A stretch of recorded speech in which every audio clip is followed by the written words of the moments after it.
আসসালামু আলাইকুম রহমতুল্লাহ। প্রিয় লিসেনার্স, কেমন আছেন সবাই? আশা করি সবাই ভালোই আছেন। আমিও আপনাদের ভালোবাসায় অনেক অনেক ভালো আছি। আমি আরজে এসআরএস আছি আপনাদের সাথে। আজকে যে গল্পটি আপনাদের শোনাবো, এই গল্পটা হচ্ছে একটা গাহিন করা ভয়ঙ্কর একটি গল্প। হয়তো আপনারা এ যাবৎ যত গল্প শুনেছেন, তার মধ্যে এই গল্পটি আপনাদের কাছে এতটাই ভয়ঙ্কর হবে যে নিরিবিলি যদি কোনো একটা মানুষ রাতের বেলায় শুনেন, সে হয়তোবা, আমি আশা করব, সারা রাত সেই ভয়টা অনুভব করতে থাকবেন। তো চলুন বেশি দেরি না করে আজকের গল্পটা শুরু করা যাক। আজকের গল্পটা আমাদের কাছে যে পাঠিয়েছেন তার নাম হলো শিবলি নোমানি।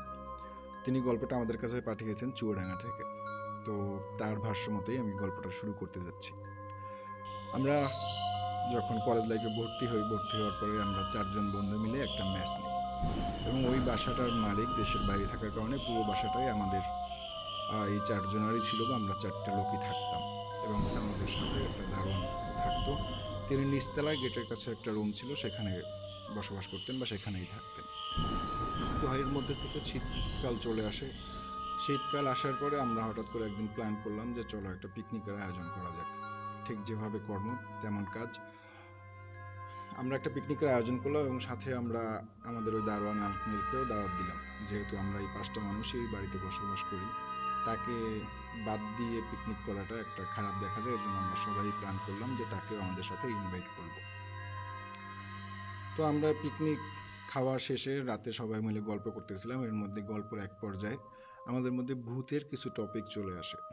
কেউ কেউ বলতে লাগলেন ভূত আছে, কেউ বলতে লাগলো ভূত নেই, আবার কেউ বলতে লাগলো যে ভূতের বা এই ধরনের কোনো জিনিসের অস্তিত্ব নেই, যা আছে তা হচ্ছে জিন এবং শয়তান। এবং আল্লাহ পাক রব্বুল আলামিন কোরআনের মধ্যেও বলেছেন যে পৃথিবীতে জিনের বসবাস আছে। তো যাই হোক, এর মধ্যে গল্প করতে করতে এক পর্যায়ে আমাদের কাছে সেই দারোয়ান আঙ্কেল চলে আসলেন।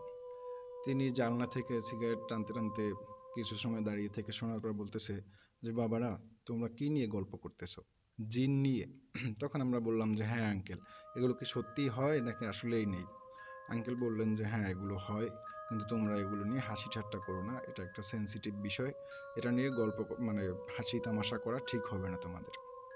তো যাই হোক, তারপরও আমরা যেহেতু অল্প বয়সী, সবাই গল্প মানে চালিয়ে যাচ্ছিলাম। আঙ্কেলের রুমের মধ্যে এসে আমাদের সাথে সিগারেট টানতে টানতে বসে পড়লেন একটা চেয়ারে। তো গল্পের এক পর্যায়ে আঙ্কেল আমাদেরকে বললেন যে দেখো, এগুলো সত্যিই হয়, তোমরা এগুলো নিয়ে হাসি তামাশা করো না। এই বলে তিনি উঠে আসতে সেখান থেকে চলে গেলেন।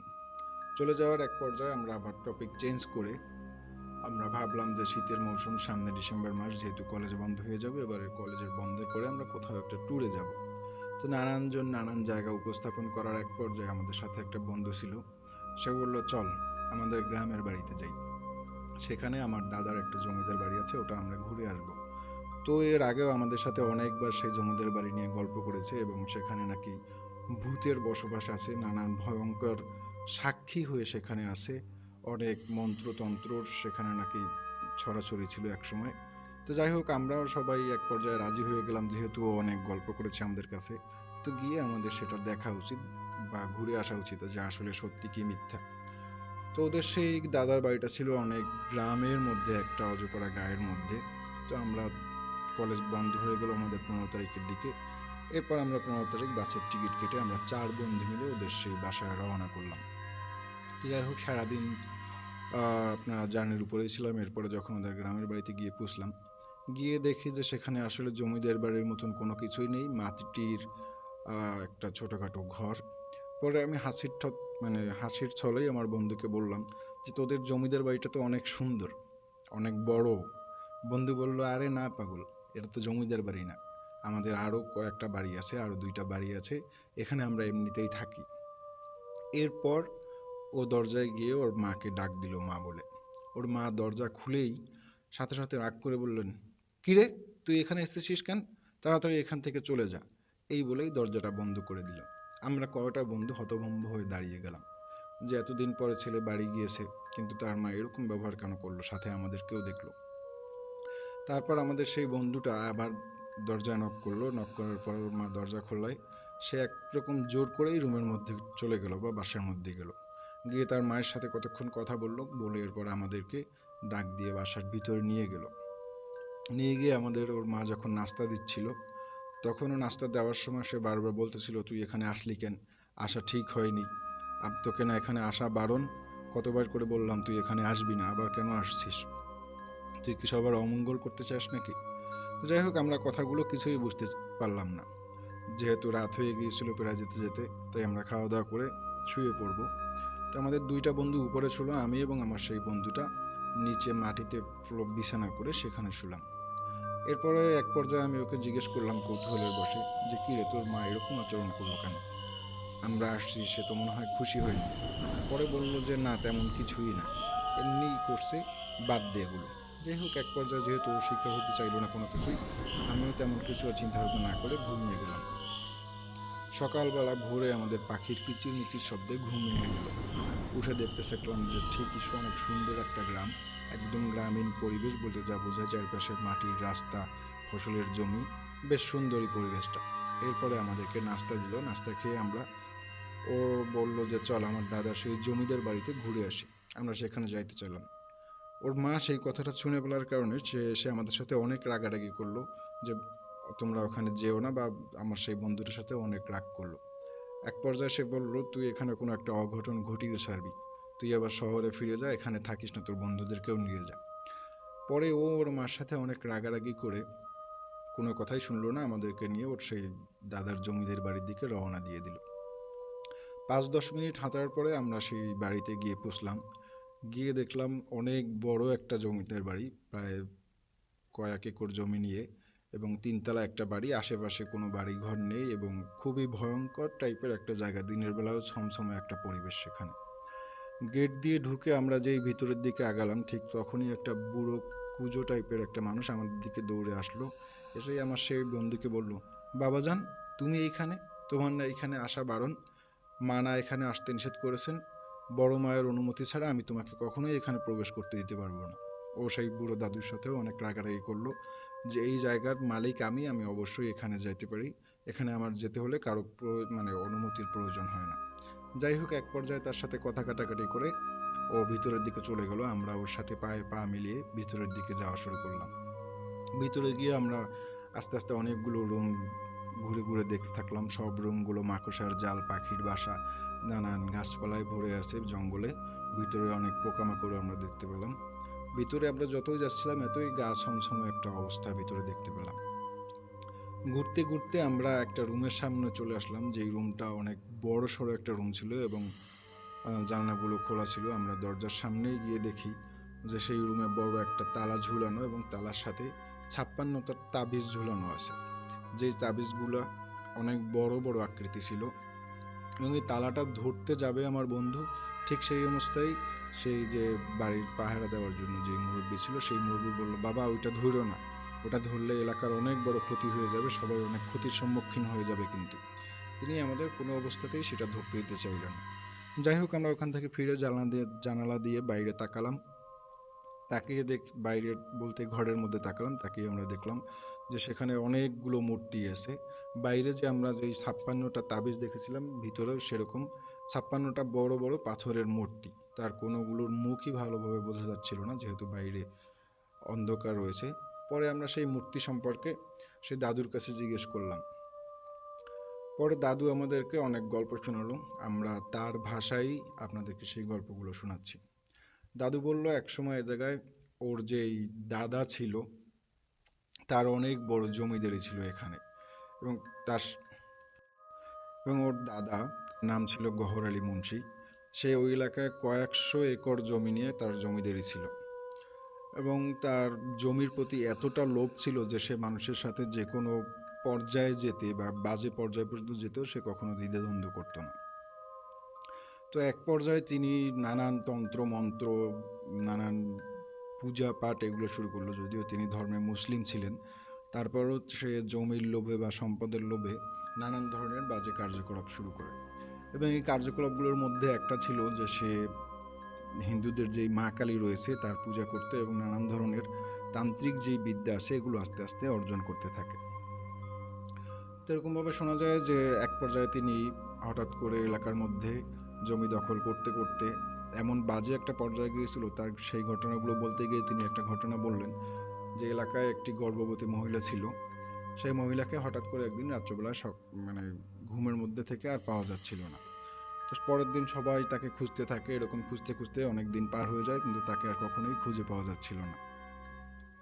খুঁজে না পাওয়ার কারণে মানুষজন তাদের আশা ছেড়েই দেয়। ছেড়ে দেওয়ার এক পর্যায়ে হঠাৎ করে একদিন গওহর আলী মুন্সি তার আশেপাশের যেই জমিদাররা ছিল তাদেরকে নিয়ে তার বাড়িতে একটা বৈঠক বসে।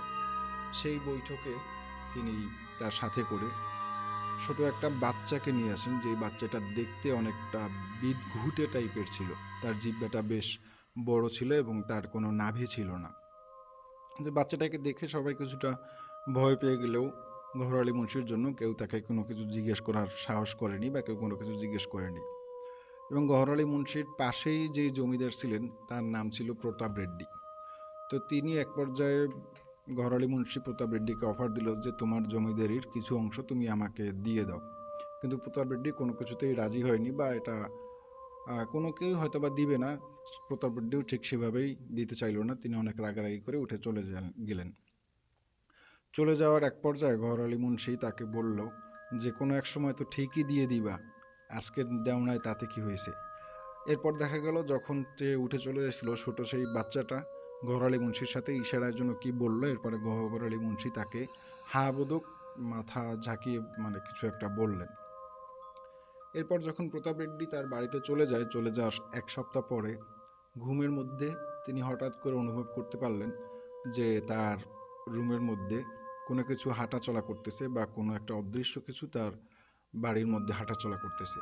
তবে বেশ কিছুদিন যেতে লাগলো, যেতে যেতে হঠাৎ করে একদিন সে ঘুমের মধ্যে হাঁটার শব্দ পেলেন এবং তার চোখ খুলে গেল।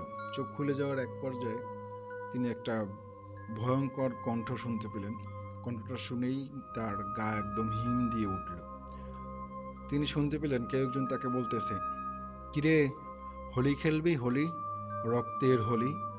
এটা শোনার পরেই সে লাফ দিয়ে ঘুম থেকে উঠল।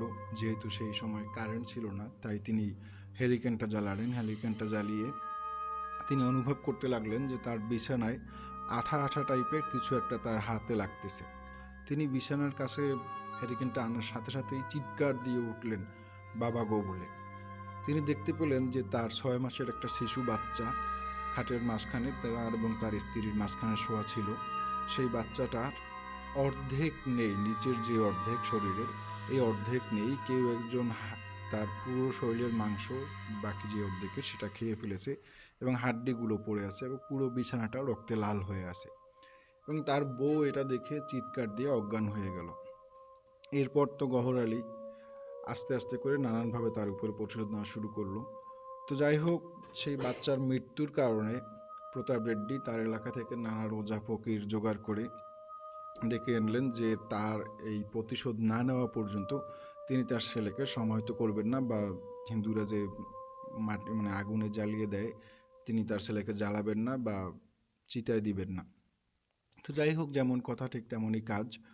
তিনি তার এলাকার সমস্ত পারদর্শী ওঝাদেরকে ডাকলেন, অনেক তান্ত্রিককে ডাকলেন। তান্ত্রিকটা আসার পরে অনেকগুলো তান্ত্রিক আসলো।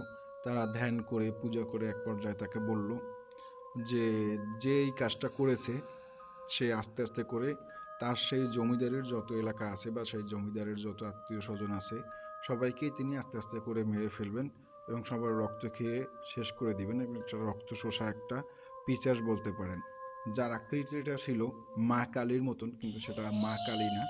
লোকটা ছিল একটা পুরুষ, কিন্তু তার অবয়ব বা তার আকৃতি ছিল মা কালীর মতন ভয়ঙ্কর দেখতে, তার থেকে অনেক ভয়ঙ্কর একটা পিচাস। এবং তিনি সবাইকে সতর্ক করলেন, যদি তোমরা বাঁচতে চাও তাহলে এই এলাকা ছেড়ে পালিয়ে যাও। এবং তাকে প্রতিহত করতে গেলে যেই শক্তির প্রয়োজন, এই শক্তি বা এই তন্ত্রমন্ত্র তার মধ্যে নেই। তিনি তার থেকে অনেকটা দুর্বল, এবং যে লোকটা এই কাজ করেছে সে সম্পূর্ণ তান্ত্রিক বিদ্যায় পারদর্শী বা খুব পটু। যাই হোক, তিনি তার সঙ্গপাঙ্গ নিয়ে সেখান থেকে দৌড়ে পালিয়ে গেলেন এবং যাওয়ার সময় বললেন, তোমরাও যদি বাঁচতে চাও তাহলে এই এলাকা ছেড়ে পালিয়ে যাও, তা নাহলে কেউই কিন্তু বাঁচতে পারবে না। কিন্তু সেই প্রতাপ রেড্ডি যে জমিদার ছিল সে কোনো কিছুতেই সেটা মানতে চাচ্ছিলেন না, তিনি এর প্রতিশোধ নিতেই চাচ্ছিলেন।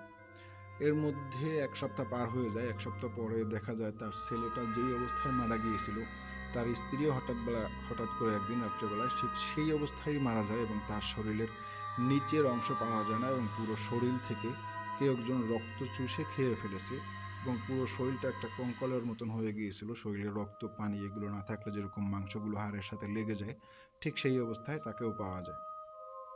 এরপরে সেই গ্রাম থেকে আস্তে আস্তে মানুষ কমতে থাকে, বা যেই মানুষগুলো থাকছিল তারাও যেই চাষাবাদগুলো করতেছিল, এই চাষাবাদগুলো আস্তে আস্তে শুকিয়ে যাচ্ছিল, কোনো ফসলই যেন সেই এলাকায় হচ্ছিল না। এবং তাদের যেই গবাদি পশুগুলো ছিল, গরু ছাগল হাঁস মুরগি, বা হিন্দু এলাকা হওয়ার কারণে অনেকে শূকর পালন করতো, সেই শূকরগুলো দিন দিন না খেয়ে আস্তে আস্তে শুকিয়ে যাচ্ছিল, কোনো কিছুই যেন তারা খাচ্ছিল না। তাদের সামনে যত ভালো খাবারই দেওয়া হোক না কেন, তারা কোনো কিছুতে মুখ দিত না। আস্তে আস্তে করে গবাদি পশুগুলো মরে যাওয়া শুরু করে, এবং এলাকাটা একটি ভয়ঙ্কর রূপ ধারণ করে, যেন কোনো ভয়ঙ্কর একটি এলাকা এই টাইপের। এর পর্যায়ে সময় দেখা যায় যে ওই এলাকা থেকে আস্তে আস্তে কিছু কিছু মানুষজন প্রতি সপ্তাহে এভাবে মারা যেতেই থাকে। বিশেষ করে ওই যে জমিদার, সেই জমিদারের আত্মীয় স্বজন যারা ছিল, ভাই চাচা আত্মীয় স্বজন এরকম যারাই ছিল, বাড়ির কাজের লোক পর্যন্ত, তাদেরকেও ছাড় দেওয়া হতো না। প্রতি সপ্তাহেই কিছু না কিছু মানুষ পশু পাখি এরকম মারা যেতেই থাকলো। এরপর প্রতাপ রেড্ডি হঠাৎ করে একদিন ঘুমের মধ্যে স্বপ্ন দেখে যে তাকে মা কালীর মতন দেখতে ভয়ঙ্কর আকৃতির একটা পুরুষ বাচ্চা টাইপের একটা মানুষ স্বপ্নের মধ্যে এসে বলতেছে, আর কিন্তু মাত্র 4 দিন বাকি, এর মধ্যে জমিদারি সব দিয়ে দে, তা না হলে কিন্তু তোরও এই অবস্থা হবে সবার মতন। পরদিন সকালে প্রতাপ রেড্ডি তার কিছু সাঙ্গপাঙ্গ নিয়ে গহর মুন্সির বাড়িতে যায় এবং গিয়ে বলে, তুমি যে কাজগুলো করেছো এগুলো কিন্তু একদম ঠিক হয়নি, নিজে কিছু পাল্লা কইরা দেখাইতা, এই আত্মাগুলোকে পিচারগুলোকে আমার পিছনে কেন লাগিয়ে দিয়েছো? ঘোর মুন্সি তখন বলে, কই, আমি তো কিছুই করিনি, আর কাপুরুষ বললা কেন তুমি আমাকে?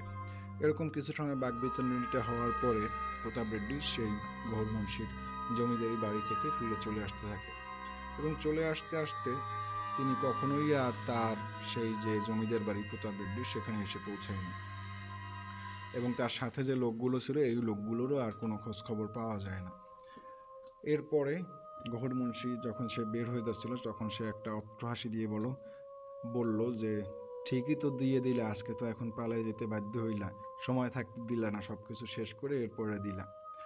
এরপরে গহর মুন্সি যখন প্রতাপ রেড্ডি এলাকা ছাড়া হয়ে যায় বা তাকে আর কেউ খুঁজে পায় না, তখন সে আস্তে আস্তে করে প্রতাপ রেড্ডির পুরো সাম্রাজ্য বা তার জমিদারির যে অংশ ছিল সমস্ত কিছুই আস্তে আস্তে দখল করে নেয়, এবং তার জমিদার বাড়ি দখল করে গৌর মুন্সি সেখানেই বসবাস করা শুরু করে দেয়। এখান থেকেই আমার সেই বন্ধুর দাদার যে তার নিজের জমিদার বাড়ি, সেখান থেকেই আরও একটা জমিদার বাড়ি হয়, যেটাও বলেছিল যে ওর দাদার 2টা বাড়ি। তো আর একটা বাড়ি হচ্ছে সেই প্রতাপ রেড্ডির দখল করা সেই বাড়িটা। তারপর হঠাৎ করে একদিন সকালবেলা এলাকা থেকে সে যেই গর্ভবতী মহিলাটা হারিয়ে গেছিল, সকালবেলা সে মা কালীর রূপ ধারণ করে বাড়ির উঠানে এসে চিল্লাতে চিল্লাতে গুঁড়িয়ে পড়ে যায়। পড়ে যাওয়ার পরে তখন সে অচেতন অবস্থায় থাকে, তার চোখে মুখে পানি দেওয়ার পরে সে বলে যে, আমি হঠাৎ করে যেই রাত্রে হারিয়ে যাই, ওই রাত্রে আমার যতটুকু মনে আছে ততটুকুই বলি। সেটা হচ্ছে, আমি ঘুমের মধ্যে ছিলাম, আমি হঠাৎ করে দেখি আমার পাশে ছোট একটা বাচ্চা শোয়া। বাচ্চাটা হামাগুড়ি দিয়ে আস্তে বাসা থেকে বের হয়ে যায়, বাসা থেকে বের হয়ে সে একটা জঙ্গলের দিকে যেতে থাকে। আমিও তার পিছন পিছন হাঁটতে থাকি নিজের বাচ্চার মতন মনে করে। হাঁটতে হাঁটতে আমরা একটা জঙ্গলের মধ্যে চলে যাই। গিয়ে দেখি সেই জঙ্গলে হিন্দুরা যেই পূজার সময় যে আগুন জ্বলায় বা সেখানে বিভিন্ন তন্ত্রমন্ত্র পড়ে, ওরকম আগুন জ্বালানো, এবং সেই আগুনের মধ্যে গিয়ে বাচ্চাটা বসে পড়ে আগুনের উপরে, এবং বাচ্চাটার কিছুই হয় না, সে আগুনের উপরে ভাসতেছিল বা ওই অবস্থায় বসা ছিল, এবং তার পাশে একটা খাট রাখা ছিল। সেই খাটে গিয়ে আমিও অচেতন অবস্থায় আস্তে শুয়ে পড়ি, এবং আমার এই পর্যন্তই খেয়াল আছে, এরপরে আমার আর কোনো কিছু খেয়াল নেই। পরে যখন আমার জ্ঞান ফেরে আমি দেখতে পাই আমি একটা ঘরের মধ্যে বন্দি আছি, অন্ধকার ঘরে, এবং আমার হাত পা সমস্ত কিছুই শিকল দেওয়া দিয়ে বেঁধে রাখা হয়েছে। আমাকে দিনে 2 বেলা সেখানে কোনো রকম খাবার দেওয়া হতো যাতে আমি বেঁচে থাকতে পারি, এবং আমার তারা গর্ভপাত হওয়া পর্যন্ত তারা অপেক্ষা করতে থাকে। যখন আমার গর্ভপাত হয় তখন দেখি আমার একটা পুত্র সন্তান জন্ম হয়। সন্তানটা দেখতে অনেকটা ভয়ঙ্কর ছিল, তার চোখগুলো বড় বড় ছিল, গোল টাইপের, এবং তার কোনো নাভি ছিল না। আমি বাচ্চাটাকে দেখেই ভয়ে চিৎকার করে উঠি, এবং আমি কখনোই বাচ্চাটার কাছে যেতাম না। এবং আমি লক্ষ্য করতে পারলাম প্রত্যেকটা মাই যখন গর্ভপাত হয় তখন তার বুকে দুধ আসে, কিন্তু আমার বুকে কোনোই দুধ আসলো না। এবং বাচ্চাটা আমার কাছে আসতে চাইলে আমি কখনো কাছেও আসতাম না। কিন্তু কিছু লোক এসে আমার পাশে অনেক তন্ত্রমন্ত্র পড়তো এই বাচ্চাটাকে নিয়ে, এবং তারা সবসময় কোনো না কিছুর বলি দিত। সেটা হতে পারে কখনো তারা ছাগল দিত, কখনো তারা মহিষ দিত, কখনো তারা শূকর দিত, এরকম নানা পূজাপাঠ তারা করতে থাকে। আমি ধীরে ধীরে লক্ষ্য করতে থাকি যে বাচ্চাটা তুলনামূলকভাবে অনেক বেশি বড় হচ্ছে। তার 3 মাস বয়সেই তাকে 3 বছর বা 4 বছরের একটা বাচ্চা দেখতে যেরকম হয়, সে অতটা বড় হয়ে যায়। তো যাই হোক, এরকম চলতে চলতে কিছুদিন পরে বাচ্চাটা আর আমার কাছে আসে না। হ্যাঁ, আরেকটু কথা সেটা বলে নিই, সেটা বলতে ভুলে গিয়েছিলাম। সেটা হচ্ছে তারা যেই বলিগুলো দিতে, যেই পশুগুলো, এই পশুগুলোর রক্ত সেই বাচ্চাটার জিভের উপরে তারা দিত বা বাচ্চাটাকে খাওয়াতো প্রায় সময়, এবং বাচ্চাটার জিভও তার আকৃতির চেয়ে অনেক বড় ছিল। তো কিছুদিন পরে তারা আর বাচ্চাটাকে আমার কাছে আনে না। হঠাৎ করে আমি দেখতে পাই, লাস্ট যেদিন আমার সাথে বাচ্চাটার সাথে দেখা হয়, যে একটা লোক চাদর পেঁচানো, সে আমার রুমে আসলো এবং বাচ্চাটাকে ডাক দিল। আমিও ঘুমের মধ্যে থেকে আমার মুখ থেকে যখনই চাদরটা সরালাম, সরিয়ে দেখলাম সেই লোকটা আর কেউ না, সেই লোকটা ছিল আমাদের জমিদার গহুর মুন্সি। সে বাচ্চাটাকে ডেকে নিয়ে গেল এবং নিয়ে যাওয়ার সময় বলল যে আজকে যদি ও জমি দিতে রাজি না হয়, তাহলে তুমি ওর পুরো সাম্রাজ্যই শেষ করে দিবে। এবং বাচ্চাটাও তার সাথে সাথে রাজি হয়ে গেল। এরপরে এলাকার লোকজনও বুঝতে পারলো যে এই এলাকায় যা কিছুই ঘটেছে প্রতাপ রেড্ডির সাথে, বা অন্য অন্য যত দুর্ঘটনা, এই মহিলাকে গুম করা থেকে শুরু করে যা কিছু, সমস্ত কিছু এই গহুর মুন্সি বা এই জমিদারই করেছে। পরে এলাকার সমস্ত মানুষ ক্ষিপ্ত হয়ে সেই গহুর মুন্সি যে প্রতাপ রেড্ডির বাড়ি দখল করে বা তার জমিদার বাড়ি দখল করে সেখানে ছিল, ওখানে হামলা করার জন্য চলে যায়। এবং এই মানুষগুলো যখন হামলা করতে যায়, তখন তারা গিয়ে সেই বাড়ির সমস্ত কিছুই ধ্বংস করে দেয় এবং গহুর মুন্সিকেও সেখানে মেরে ফেলা হয়। এবং মেরে ফেলার আগে তারা বলে, আমি মৃত্যুর জন্য যারা যারা দায়ী এদের কাউকেই যেন তুমি ছাড়বা না। এটা বলে তিনি শেষ নিঃশ্বাস ত্যাগ করেন। আর বাচ্চাটাও সেখান থেকে আস্তে পালিয়ে যেতে সক্ষম হয়। তারা আর সেই বাচ্চাটাকে ধরতে পারে না। কিন্তু পরবর্তীতে শোনা যায় যে এই লোকগুলো আর সেই গহুর মুন্সির জমিদের বাড়ি থেকে কখনোই ফিরে আসতে পারেনি, তারা সেখানেই নিঃশেষ হয়ে যায়। তখনই আমি ওই মুরব্বী দাদুকে জিজ্ঞেস করলাম, তাহলে কি করে আপনি জানলেন যে ওই মানুষগুলো ওখানেই শেষ হয়ে যায় বা তাদেরকে ওখানে শেষ করে ফেলা হয়, তারা যেহেতু ফিরেই আসেনি? তখন মুরব্বী আমাকে বলল যে সময় হোক, আস্তে আস্তে সব কিছুই জানতে পারবা, এখন এখান থেকে চলে যাও, সন্ধ্যা হয়ে যাচ্ছে।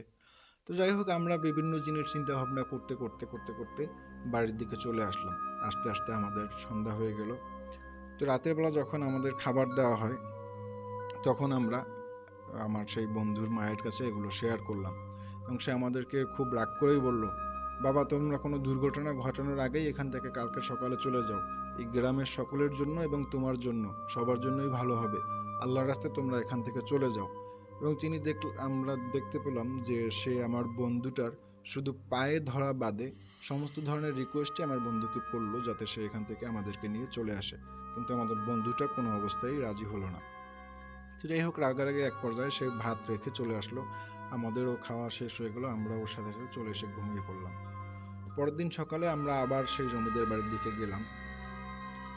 গিয়ে আমরা যখন ঘুরতেছিলাম, দেখলাম যে সেই মুরব্বী লোকটাকে কোথাও দেখতে পাচ্ছি না। তো যাই হোক, আমরা ভাবলাম হয়তো বা সে কোথাও ঘুমিয়ে আছে, বয়স্ক মানুষ, সারা রাত হয়তো বা জেগেছিল, ঘুম হয়নি, সে কোথাও হয়তো বা আছে। আমরা ঘুরতে থাকলাম। ঘুরতে ঘুরতে এক পর্যায়ে হঠাৎ করে আমরা বিকট একটা শব্দ শুনতে পেলাম।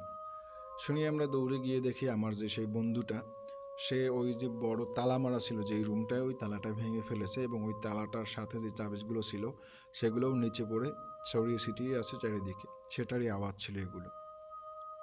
আমি আমার বন্ধুটাকে বললাম, তুই যে কাজটা করলি একদমই কিন্তু ঠিক হয়নি, কাজটা অনুচিত হয়েছে।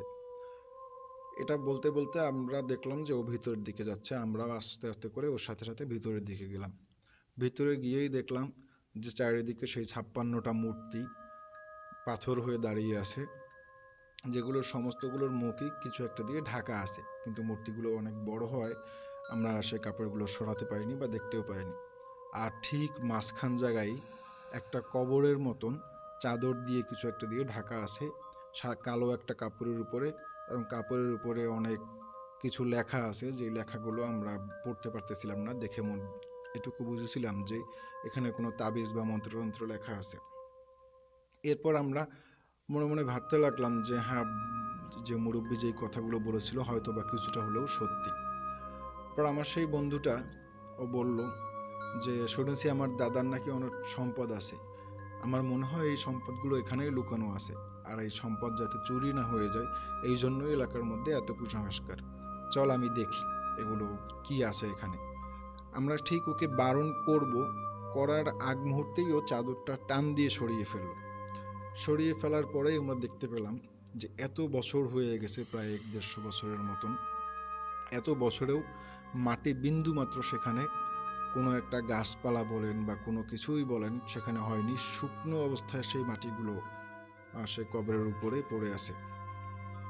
তখন মনে মনে ভাবতে থাকলাম যে এখানে যে কোনো জাহান্নামী বা পাপিষ্টকে যে সমাহিত করা আছে, এই মাটিগুলো দেখলেই সেটা বোঝা যায় যে একটা উদ্ভিদ পর্যন্ত আজকে এখানে জন্মায়নি।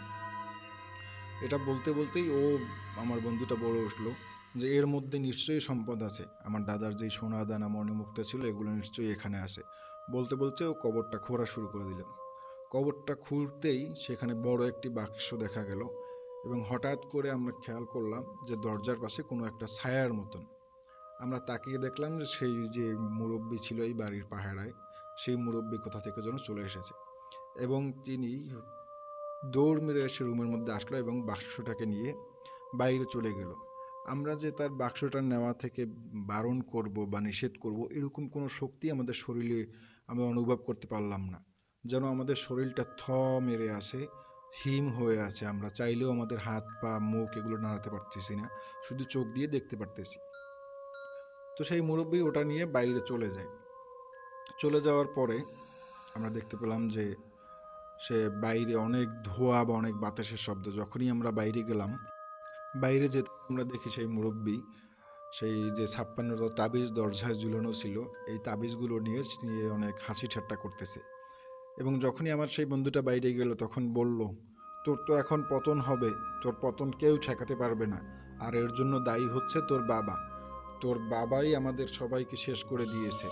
এবং তার সাথে সাথে তিনি বললেন যে আমিও হচ্ছি তোর দাদার তৈরি করা মানুষ এবং জিনের মাঝখানের একটা কিছু। এইটা শুনে ভয়ে আমাদের শরীর থরথর করে কাঁপতে থাকে। এবং তিনি আরও বলতে থাকেন যে তোর দাদা গহরমুন্সির সন্তান হয়েও কিভাবে আমাদের সবাইকে হত্যা করলো, সেই গ্রামের মানুষদের সাথে মিলে আমাদের সবাইকে হত্যা করেছে, আমাদেরকে বন্দি করে রেখেছে, এখন তোদেরকে আর এর থেকে কেউই বাঁচাতে পারবে না। এগুলো শোনার পরে আমরা ভয়ে দৌড়তে দৌড়তে বাড়ির দিকে আসতে থাকি।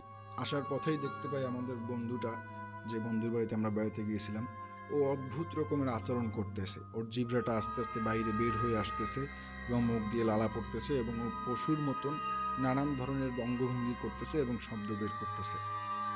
আমরা কোনো রকম ভয়ে ওকে টেনে ধরে বাড়ি নিয়ে আসি। ও বাড়ির উঠানে আসতেই অজ্ঞান হয়ে যায়।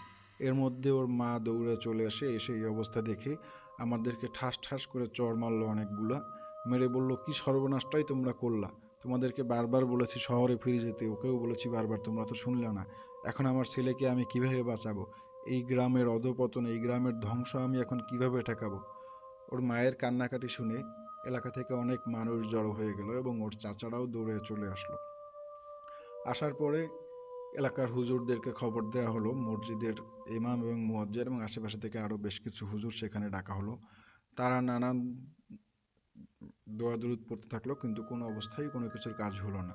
এরপর পাশের গ্রাম থেকে এক হুজুরকে আনা হলো। তিনি এসে বেশ কিছু সময় ধ্যানে মগ্ন হয়ে এরপরে চোখ খুলে বললেন যে ও তো আর ওর মধ্যে নেই, ওর আত্মাটা ওই সেই জমিদার বাড়িতেই রয়ে গেছে, এখানে ওরা শরীরে অন্য কেউ ভর করে আসে, সেই যে ওর দাদার তৈরি করা ছোটো বাচ্চাটা ছিল যে এইসব ধ্বংসলীলা চালাতো এলাকার মধ্যে, সেই বাচ্চাটা ওর শরীরে ভর করে আসে। তো আমি চেষ্টা করে দেখতে পারি, কিন্তু আমি শিওর না যে কিছু একটা করতে পারবো। আমি শেষবারের মতন চেষ্টা করতে পারি। এরপর তিনি ওর দেহটাকে আমাদেরকে বললেন যে এটাকে ভিতরে নিয়ে যাও, এবং আমি না আসা পর্যন্ত তোমরা কেউ দরজা খুলবে না, বাইরে থেকে কেউ নক করলেও। এই বলে তিনি বেরিয়ে গেলেন। এরপর অনেকটা সময় পার হয়ে যায়, কিন্তু তার আসার কোনো নামগন্ধই ছিল না। তার মধ্যে থেকে হঠাৎ করে আমি আমি বা আমরা যারাই ছিলাম শুনতে পেলাম যে বাইরে অনেক চিলের আওয়াজ শোনা যাইতেছে, যে একটা চিল বাড়ির চারপাশে ঘুরতেছে, উঠতেছে এবং ভয়ঙ্করভাবে ডাকতেছে। কিছু সময় পরেই আমরা শব্দ পাই যে উপর থেকে কিছু একটা জিনিস ঠাস করে মাটিতে উঠোনের মাঝখানে পড়লো। আমরা দরজা খুলে কোনো রকম সাহস জোগাড় করে ওর চাচা এবং আমরা বাকি 3 বন্ধু উঠোনের দিকে যাই হেরিকেন নিয়ে। গিয়েই আমরা দেখতে পাই যে সেই যে হুজুর ছিল বয়স্ক, আরেকটু কথা বলে নিই, সেটা হচ্ছে সেই বয়স্ক হুজুরটা ছিল ওই এলাকার অনেক বয়স্ক একজন মানুষ, যার বয়স ওই সময় ওর দাদা যখন বেঁচে ছিল তখন 13 কি 14 ছিল। তিনি কিছুটা এই সময়টা দেখেছেন। তো এলাকার মধ্যে সবথেকে বয়স্ক মানুষ ছিল সে। তো তিনি ওখানে মৃত অবস্থায় পড়ে আছে এবং তার শরীরটাও সেই ঠিক আগের মৃত্যুগুলো যেমন হতো ওর দাদা বেঁচে থাকতে, যে শরীরের অর্ধেকটার হাড় বেরিয়ে আছে এবং কোথাও কোনো রক্ত নেই, বাকি অর্ধেকে শুধু মাংস আছে, সেই অবস্থায় পড়ে আছে। আর তার পাশে সেই আমরা যে চিলের ডাক শুনতে পেলাম সেই চিলটাও পড়ে আসে। আর আমাদের সেই বন্ধুটার চাচা বলল যে এই চিলটা আসলে কোনো চিল না, এটা ছিল একটা জিন, যে জিনটাকে এই হুজুর পালতো এবং এটা চিলের আকার ধারণ করে তার সাথে থাকতো। এবং এই চিলটারও মাথা ছিন্ন অবস্থায় পড়ে আছে, দেহতে কোনো মাথা নেই, এই অবস্থায় সেই চিলটা পড়ে আছে। পরের দিন সকাল হয়ে যায় এবং আমরা রাতে মানে খেয়াল করি যে হঠাৎ করে সব আলোগুলো নিভে গেছে। আলোগুলো নিভে যাওয়ার পর যখন ওর মা আবার আলো আনলো, তখন আমরা দেখতে পেলাম যে আমার সেই বন্ধুটার শরীরটাও ঠিক একই অবস্থায়, নিচের অংশ নাই এবং উপরের অংশে কোনো রক্ত নেই, কে যেন সব কিছু খেয়ে ফেলেছে। পরদিন সকালে ওর যখন জানাজা হবে তখন ভয়ে ওখানে আর কেউ উপস্থিত হয়নি, জাস্ট আমরা 3 বন্ধু এবং ওর 2 চাচা আর ইমাম সাহেব, এই 6 জন মিলেই ওর জানাজা পড়ে ওকে দাফন করে দিই। এরপর আমরা সেই এলাকা থেকে চলে আসি, কখনো আর খোঁজ খবর নেওয়া হয়নি। আর নিবই বা কী করে, আমরা যেই কাণ্ড কারখানা সেখানে ঘটিয়ে এসেছি, আর সারা জীবন আমরা সেই অনুশোচনা নিয়েই এখন পর্যন্ত আসি। হয়তো বা আমরা আমাদের সেই বন্ধুটাকে যদি চাইতাম তাহলে বাঁচাতে পারতাম। তো বন্ধুরা, এই পর্যন্তই ছিল আজকের গল্পটা। ভালো থাকবেন সবাই, সুস্থ থাকবেন সেই কামনায় লাইক এবং সাবস্ক্রাইব করে আমাদের পাশেই থাকবেন। আসসালামু আলাইকুম রহমতুল্লাহ।